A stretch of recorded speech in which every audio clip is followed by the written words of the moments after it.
This video is sponsored by Rockland Flooring. Visit our website for more information. Ouch! I sat on a tack. I can't believe it. I overlooked the little things again.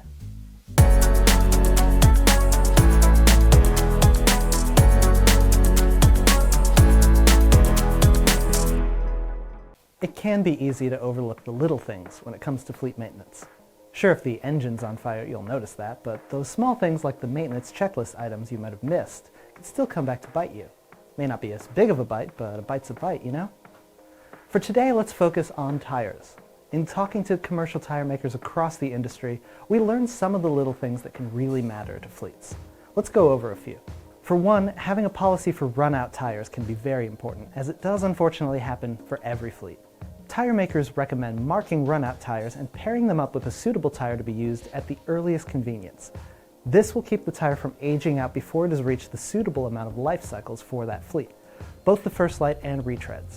You should never operate a vehicle that has low or flat tires, damaged rims or wheels, missing bolts, or cracked studs. A tire that has run at 20% or less of its normal operating pressure should be considered run flat.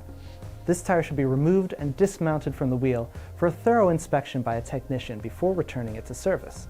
Never weld or apply heat to a wheel or wheel parts. When they're not in use, store tires in a cool, dry place away from direct sunlight to avoid premature aging.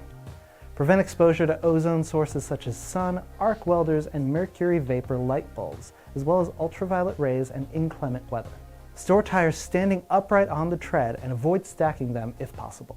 Avoid lifting tires through the center with a crane hook, which can damage the critical bead area. Instead, lift the tire under the tread by using flat straps. Deflate the inner and outer tires of a dual fitment before removing any rim fixture from the hub of the vehicle. And finally, remember that you improve what you measure, which means that keeping good records is one of the most important steps for a strong maintenance program, whether it's tires or otherwise. With that in mind, all tires taken out of service should be recorded with the removal reason. For even more trucking and equipment content, head over to the Fleet Equipment site at fleetequipmentmag.com. Thanks for watching, and see you next time.